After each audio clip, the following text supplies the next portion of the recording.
What's up and welcome back to the only channel that thinks teabagging is not a crime. Whoa, let me add some context before YouTube comes over with the demonetization ban hammer here. I actually stumbled across a Population 1 community post. Now, a small, very nano percentage of them actually agreed to this, but they say it is a sexual degrading action that is made much more offensive due to the immersion nature of virtual reality. That sexual misconduct violates the code of conduct and VR policies, and that Oculus could actually ban you for this. Now, you can imagine the amount of comments that stacked up from there, but just because Karen over here is complaining doesn't mean my hot zesties aren't gonna graze across that forehead just because you wanted to go out and bitch about it. Pretty much, this narrowed down to an individual getting salted because they died and somebody teabagged them, so let's hope they don't really spin this out of control and start banning people for teabagging. I don't think that's ever going to happen, but, you know, Karen over here seems to think so. Off the drama news, in this episode, I'm going to bring you 5 Sidequest games. I'm also going to show you 2 games that are coming our way. And before we move further, let me drop a little nugget of information real quick. Somebody actually found in a folder something named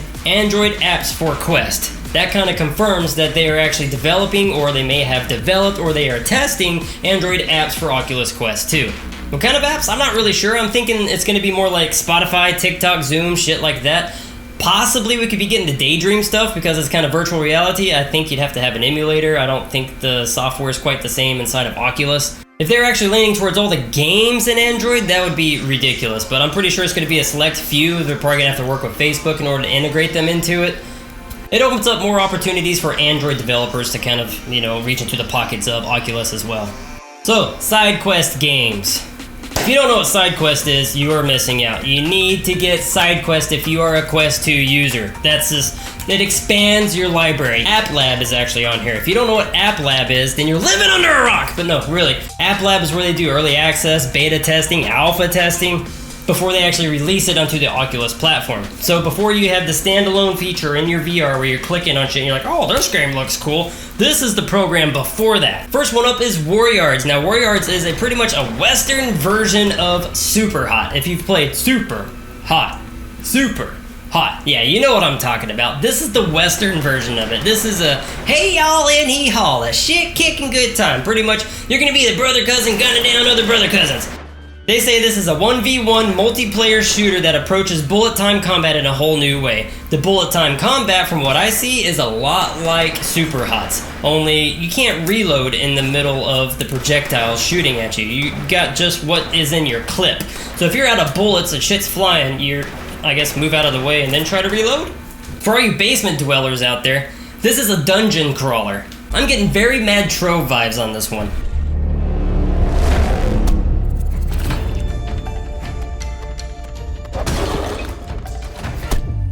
You pretty much run around with a sword and a throwing knife, and you just gotta power your way up. Don't forget your perks and upgrades, because I'm pretty sure it's gonna be leaning hard on that in order to advance. Next is Descending. Now this is a horror game, and you know I love my horror. That's right, the more gruesome, the better. This one costs $10. It's $9.99. We all know that's $10. Why do they do that? Like $9.99, $9.99. Just round up and let's go. Anyways, Descending is a horror game with puzzle elements.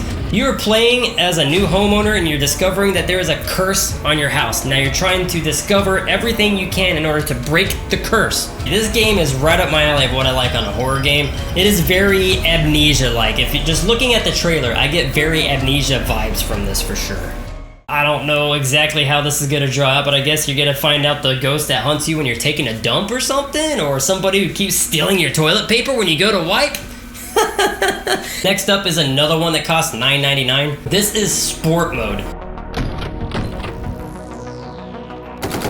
Sport Mode is a successor to Physics Playground. The key features are pretty much, it is physics driven. It is a big ass sandbox. You have Creator Mode and you have Arena Mode. They're actually bringing puzzle levels, online leaderboards, and new levels, weapons, tools, props, modifiers, you name it. They're still working on it, okay? These are all new games that are just being developed. Next one is called Help Yourself. Kind of says it right in the title. But you're actually playing multiplayer with yourself, so it's nothing but just loops of time. It's really unique. I haven't really seen a game like this before.